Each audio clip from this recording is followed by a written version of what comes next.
sebab dia sangat nak, sebab produk tu boleh masuk pergi sana dan boleh jual kepada klien dia yang datang ke hotel, boleh jual kepada orang yang datang menginap ke hotel. Dan tak ada problem Ustaz. Masalahnya tak ada, sebab yang hebatnya orang tak Islam pun boleh makan yang tu, orang Islam pun boleh makan yang tu. So dia ada kelebihan 2%. Dan orang yang kita deal dulu Ustaz, yang buka hotel di Jepun tu, dia buat makanan halal mula-mula Ustaz. Dia mula-mula hotel pertama halal. Dan ramai orang-orang daripada Timur Tengah datang minat di hotel dia. Dan Alhamdulillah Ustaz, sekarang dia sudah jadi Islam. Itulah dakwah. Dia jadi Islam kerana aset bertemu dengan aset. Mereka menjadi mujahidun dan mereka sedang buat kerja dakwah. Itu yang kita nak. Kita engage dengan orang tu sampai Islam, bukan kerana kita merayu dia masuk Islam, tapi kerana dia open untuk berbicara dengan kita pasal Islam, kerana kita bersama dengan dia. Lepas tu bila kita dapat engage dengan orang, itulah ruang kita. Engage tu sebab apa? Dia perlukan kita, bukan kita perlukan dia. Mat, you bagus lah kerja ni, you boleh tolong I tak buat? Okay boss, never mind, I can help you. Kita pun tolong dia, bagi bantuan dekat dia. Satu hari kita usik hati dia, bos, nampak bos baiklah, bos dia sesuai dengan Islam, pasal Islam agama baik. Kenapa bos mau dengar dia? Pasal dia sudah jadi aset. Bila aset bercakap, orang pasti dengar. Tapi kalau lebeti bercakap, apa? RM20? Tak apa kot, saya dah jalan lain. Nampak? Itu problem dia. So kita kena install anak-anak kita untuk jadi aset. Install dia jadi aset. Dan saya tak rela Islam jadi macam ni. Kalau betul nak bantu Rohiyah, kita bantu cara aset, bukan bantu cara liability. Sekarang ni orang bagi bantuan kepada Islam menyebabkan jadi liability. Boleh faham maksud saya? Contoh Contoh. Kita ada zakat 3,000. Biasanya kita jadikan zakat kita untuk aset atau untuk liability? Biasa-biasa. Biasa kita jadi untuk liability dah. Sebab kita cari berapa banyak orang boleh terima zakat. Kau ada zakat berapa? 3,000. Tapi Ustaz, saya nak agih sikit-sikit, seorang 100. Ustaz boleh cari tak 30 orang nak bagi seorang 100? 30 orang seorang 100, 3,000 tak? Saya matematik tak lulus. 30 orang dengan seorang 100. Ustaz carilah 30 orang saya nak bagi seorang 100. Nak tanya, tahun depan kita akan repeat benda yang sama, bagi pada orang yang sama. Orang tu jadi apa? Orang tu jadi liability. Tunggu, bila lah kau yang bagi zakat kat kita tu nak bagi balik Rasa-rasa dekat dah ni, kat bulan 12 ni, rasa dia dah ni. Cuba kau tengok, cuba kau tengok. Kau dia terlepas pandang, kau lah tanya khabar. Nampak tak? Kita di antara juga punca umat Islam menjadi liability. Habis tu Ustaz, kami ada 3,000 nak buat apa? Cari orang yang sedang buat sesuatu. Gunakan zakat tu untuk invest pada dia. Di antara cara orang terima zakat kan ada 8 asnaf. Kenapa pergi cari asnaf fakir miskin sahaja? Ada asnaf yang dipanggil wal gharimin, mereka yang berhutang. Kawan tu dia kaya, dia bukanlah miskin sangat, tapi dia berhutang. Dia sedang nak buat missionary, dia sedang nak buat satu projek. Dia memang kalau kita invest dekat dia, dia jadikan dunia lebih baik. So 3,000 tu, nah abang, ni duit zakat, abang gunalah benda ni untuk tujuan produk abang, tujuan untuk abang lebih naik. Agak-agak dia kata apa? Thank you my brother, I love you. Kan? Pernah dengar cerita macam mana Phil Knight jatuh? Nike The creator of Nike, Phil Knight. Dia namakan Nike sebab Nike ni ambil pada perkataan Rom, maksudnya victory. Dia asalnya, dia punya projek dia simple, dia ambil kasut pada Jepun, kasut murah, jual di US. Sebab nak beat kasut mahal dan berkualiti, namanya Adidas. Adidas dah lama dah, dia fight tu tahun 62. Tapi sekarang Nike sama darjat dengan Adidas, betul tak? Kalau bola sepak biasa ada lambang Nike tu tak? Ataupun Adidas.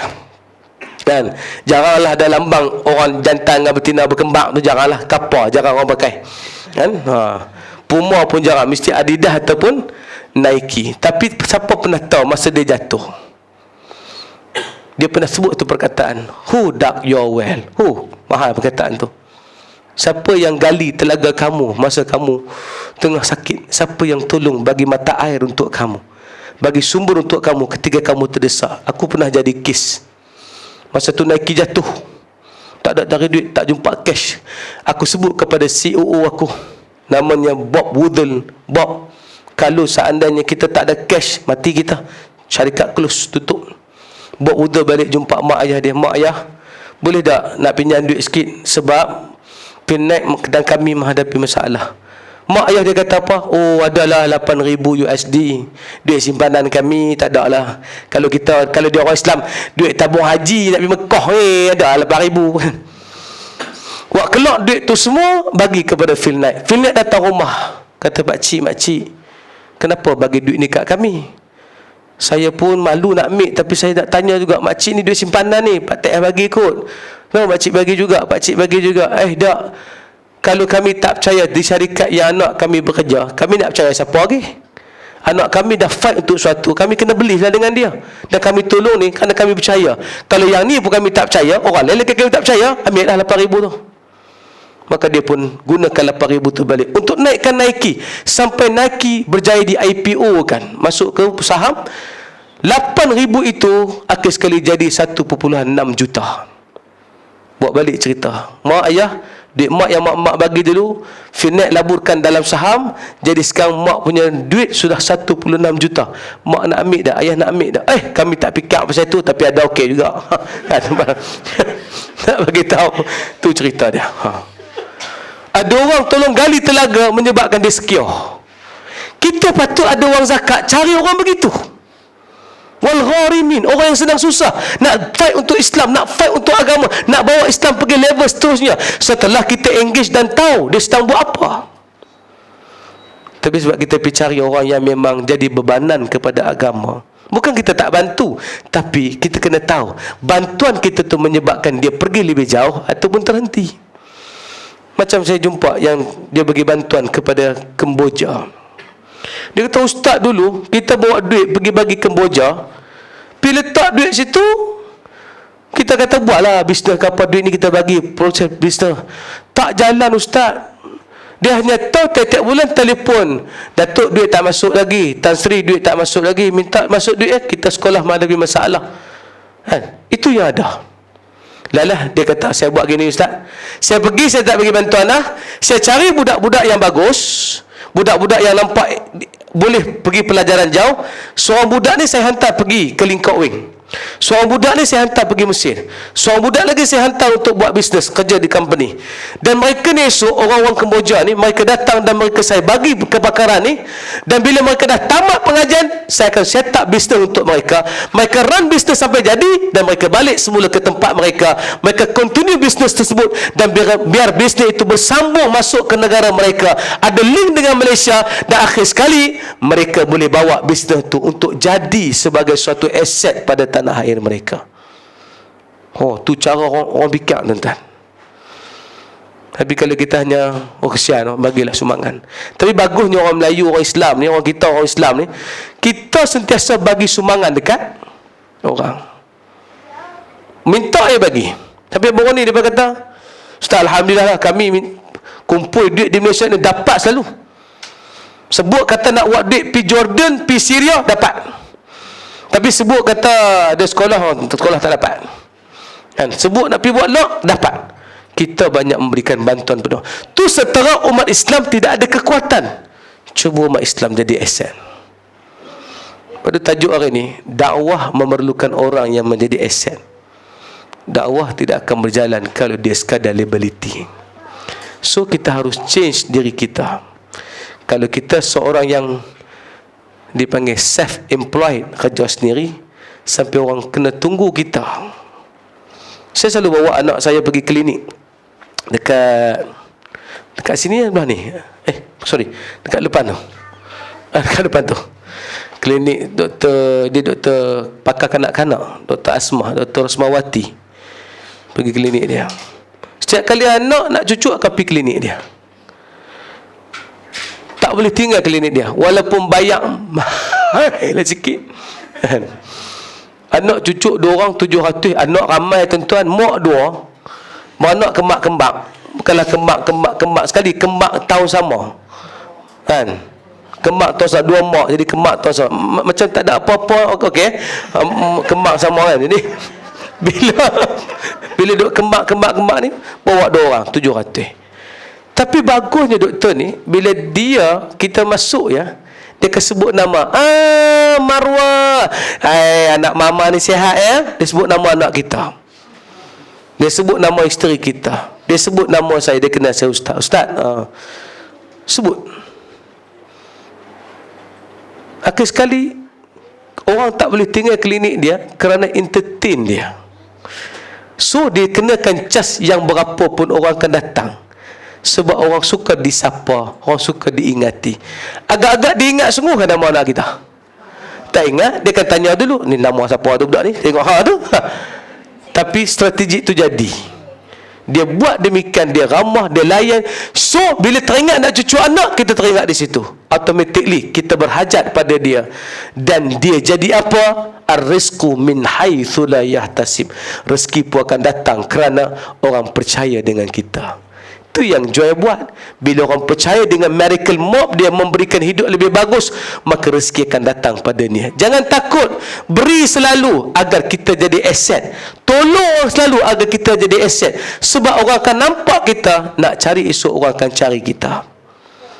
Jadi sebab tu tuan-tuan kena ubah diri daripada liability kepada aset, baru dakwah boleh berjalan. Wallahu ta'ala alam. Dalam masa 20 minit ni, kau ada soalan, silakan.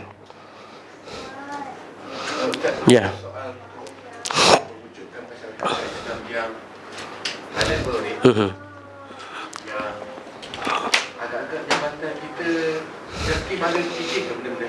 Dia sedap. Yakin tak fikir. Sebab sepanjang saya duk jumpa teks khutbah, cara dia bersembang, dia orang memang tak fikir. Sebab apa dia orang tak fikir? Sebab dia orang bekerja. Dia orang bukan dengan soul dia orang buat benda tu. Dia orang dipositionkan duduk di situ.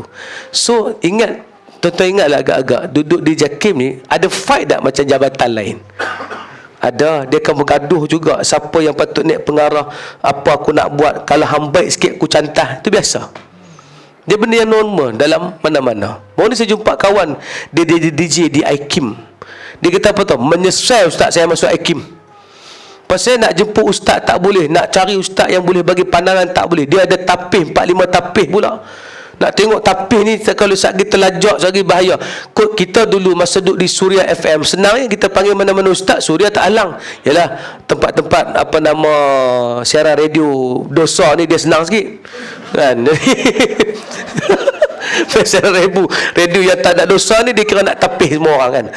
Jadi tu yang saya payah nak jemput orang ustaz, nak jemput yang bagi pandangan beza sikit tak boleh. Mesti pandangan yang sama. Ini mengekalkan keadaan. Betul payah. Sayang tu ya. Sayang. Ustaz, tadi Ustaz disebut fakir menyebabkan hampir kepada syirik tu. Ya. Daripada hadis. Hadis al-faqru aqrabu ila syirk. Tu hadis. Cuma saya tak pasti dalam mana. Cuma ada tu sahih. Okey. Ya.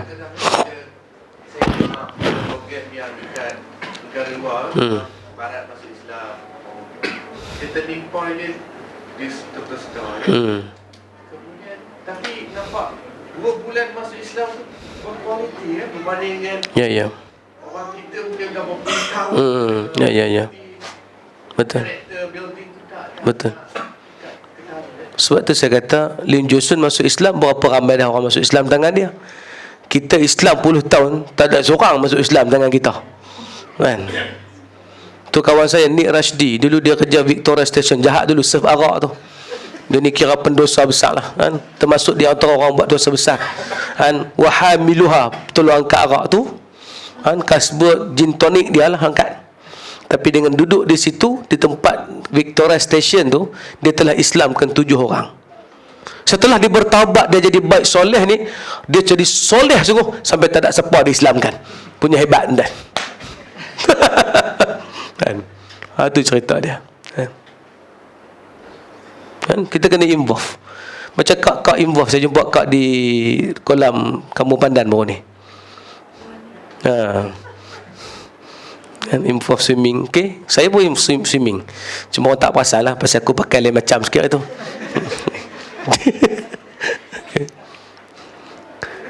Ya. Ya. Oh ya, betul. Saya selalu cakap Kaizen. Tu kita sebut pasal apa? Kaizen. Orang kata ustaz ni semua ambil yang barat, tak ada ke Islam. Saya kata kalau ada yang umat Islam dan ulama buat bagi ke saya akan sampaikan. Tapi ustaz, saya duk baca buku jumpa umat Islam belum bertitik tolak ke situ. So saya kena ambil yang barat-barat dulu, yang orang luar dulu untuk kita jadikan, sebab dia sama dengan falsafah Islam. Ni dipanggil al-hikmatud dallah. Hikmah barang keciciran. Kata Jepun Kaizen. Just do 1% better every day. Jom kita ubah. Mula kita ubah mindset dulu. Tak boleh, aku kena accept. Esok fikir lagi, apa benda aku nak buat. Lusa fikir lagi, okey, aku dah dapat dah, benda ni cuba. Try, tak jadi. Try lagi. Try and adjust sampai jadi. Cuba bayang, kalau setiap hari 1% kita jadi lebih baik, 365 hari. Percaya tak kata saya, bila kita jumpa dengan kawan-kawan lama, kita dah setahun tak jumpa, orang akan nampak, weh, jauhnya kau fikir, kau lain macam sekarang. Sebab kita bermula dengan just 1% lebih baik daripada sebelum ni setiap hari. So bermula dah dengan apa pun. Dan saya minta jangan bermula dengan apa yang orang lain nak. Bermula dengan apa yang kita nak. Bermula dengan apa yang kita boleh. Bermula dengan apa yang paling senang. Saya tak boleh buat benda yang bulan bintang. Ustaz duk cerita ni, ustaz dah kaya ke? Belum. Tapi jiwa saya dah letakkan, aku tak boleh. Lepas tu kalau tuan-tuan datang jumpa saya, tanya soalan, ustaz, saya nak kena buat apa? Ustaz tu boleh beri cadangan tak? Saya nak kena. Jawapan saya, aku tak tahu.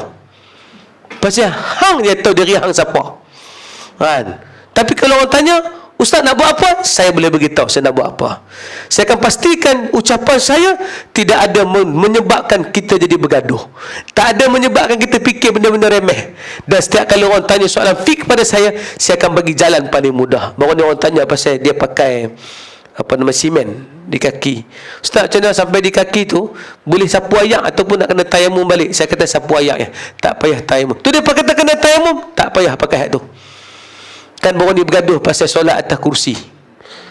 Allah, benar. Buang masa aku 3 jam, aku pula nak kena research. Sebelum ni kita tahu boleh lah. Tiba-tiba ada ustaz ceramah, dah dia hantar ceramah tu mai kat kita dekat 20 minit. Saya kena tengok pula ceramah tu nak pastikan betul dah ustaz ni kata. Dah, aku dah buang masa dah. Terperangkap hari tu tak apa baik pasal 1% tak boleh pergi jauh.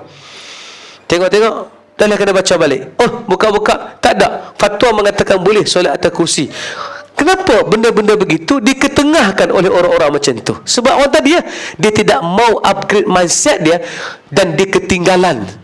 Kalau setahun dia macam tu, 365% daripada orang lain.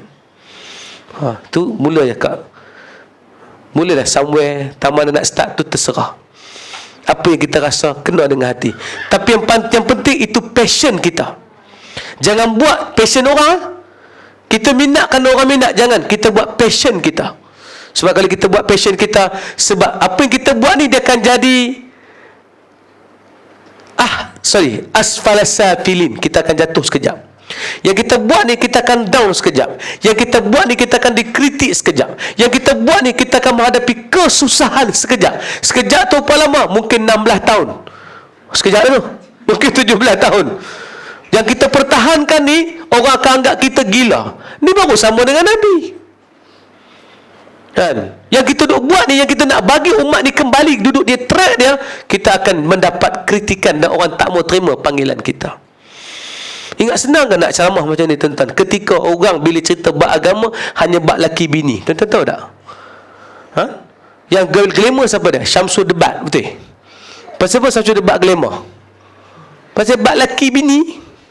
Ada laki pakai baju Doraemon. bini pakai baju itu kan.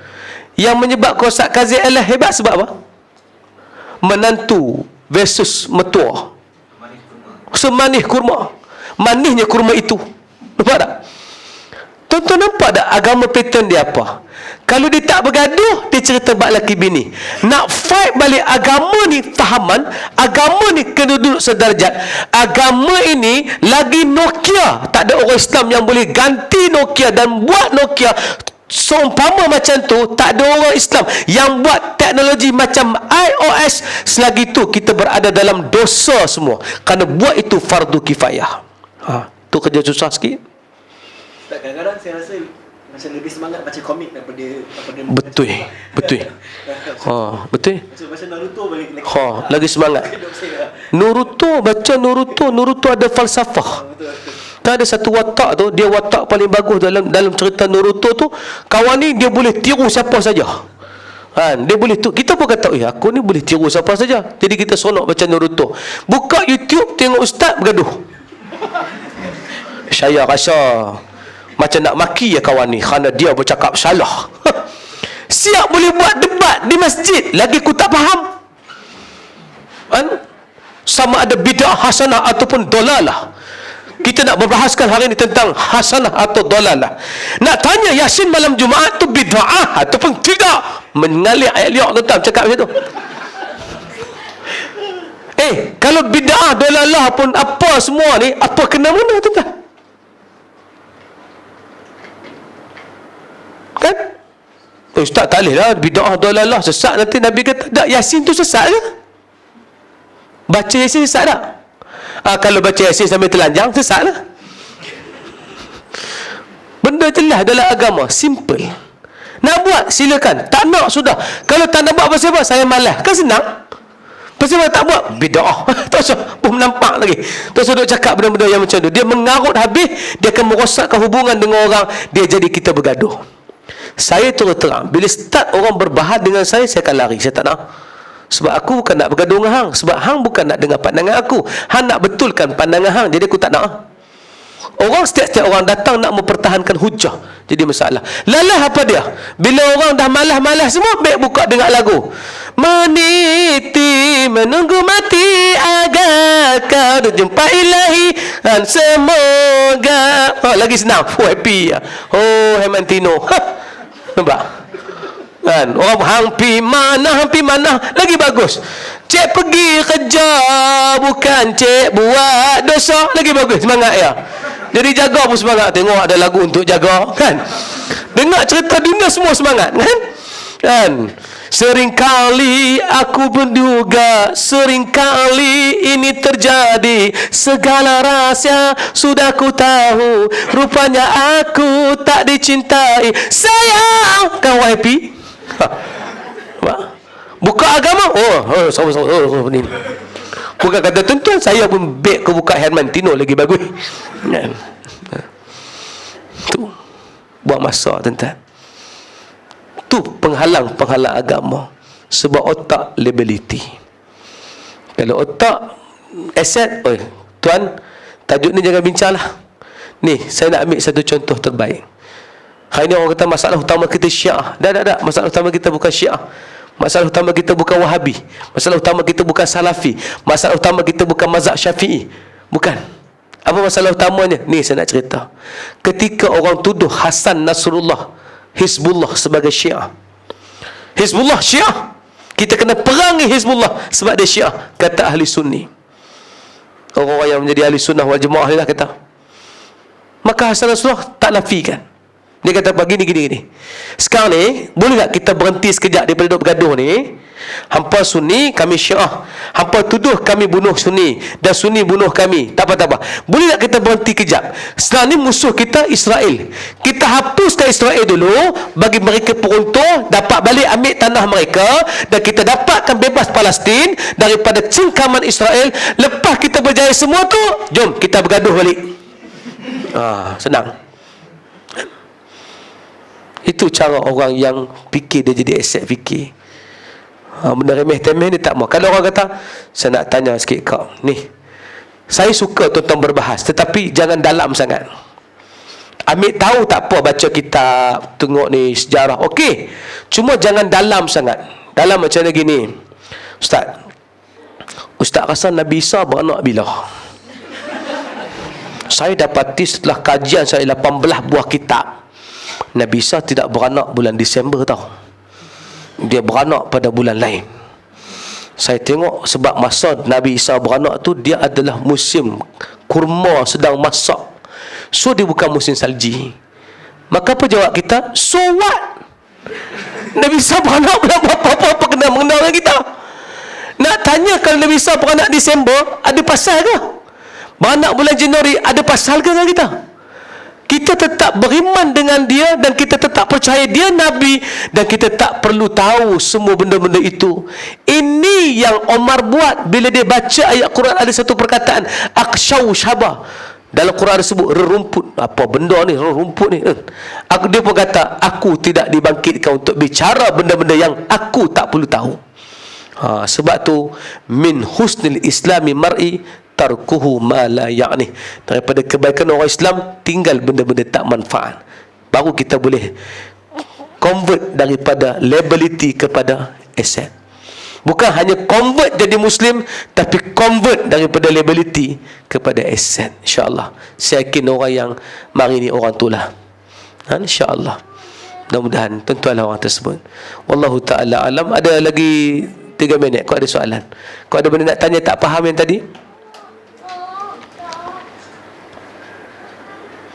Tak ada. Malaysia ni di-scrub chop orang. Orang ni buat program dengan IDT, sekali ngaku aku kena cok Wahabi. Tak pasal-pasal. Aduh. IDT boleh jadi Wahabi ke? Tak pasal-pasal. Dah, gue lupa tu pula nama apa, daripada nama Aswaja Pabala. Kata wajah saya tahulah entah. Tapi maknanya kita ni terus duk beramal dengan apa yang ulama-ulama silam sebut. Kita pakai kitab-kitab mazhab Syafi'i pun kena juga Wahabi. Sebab tu saya tak peduli apa ni nak kata apa katalah, tapi yang penting kita kena install fikrah ni.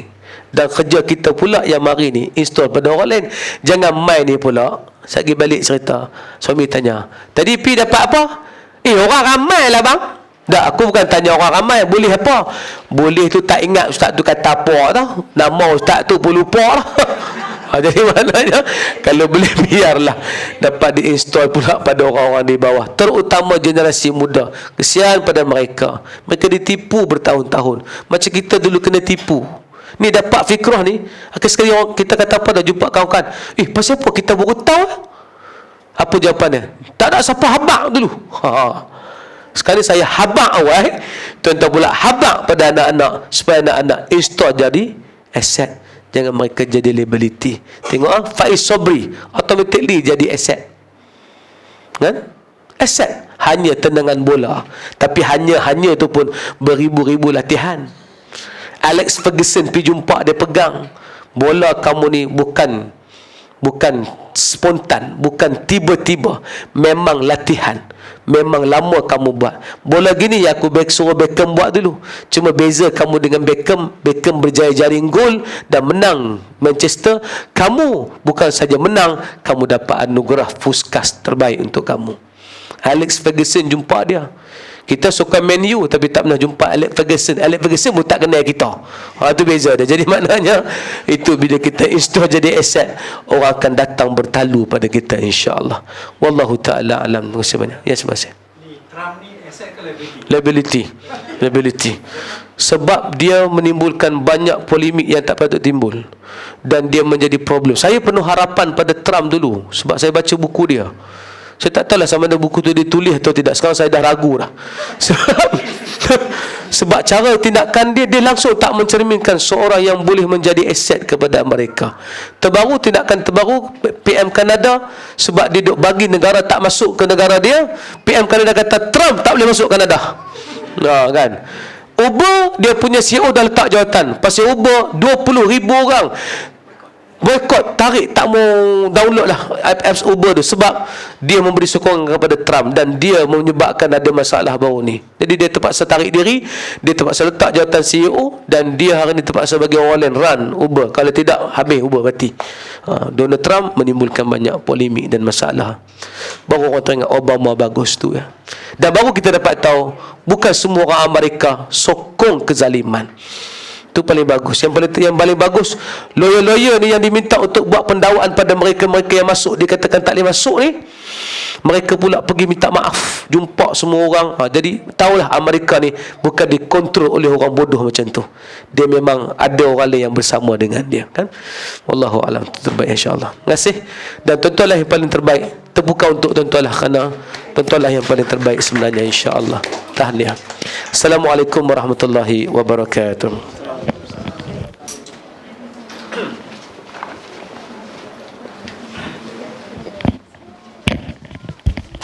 Jazakallahu khair kepada Ustaz. Terima kasih atas perkongsian yang sangat bermanfaat. Topik yang sangat sesuai untuk mulakan hari kita. Cerita pasal liability atau asset. Tapi kalau kita dapat buat masa awal tahun lagi bagus kan. Bolehlah kita letakkan kita punya azam tahun baru kan. Rasa macam tak apalah, mula tahun depan ajalah kan. Okey. Apa pun sekali lagi. Tahun baru cerita. Okey, apa pun sekali lagi terima kasih banyak-banyak kepada Ustaz atas perkongsian topik yang bermanfaat. Okey, jadi untuk kita punya sesi selepas ini, kita berikan masa untuk berehat sekejap. Sesi selepas ini bersama Brother Lim Joo Soon.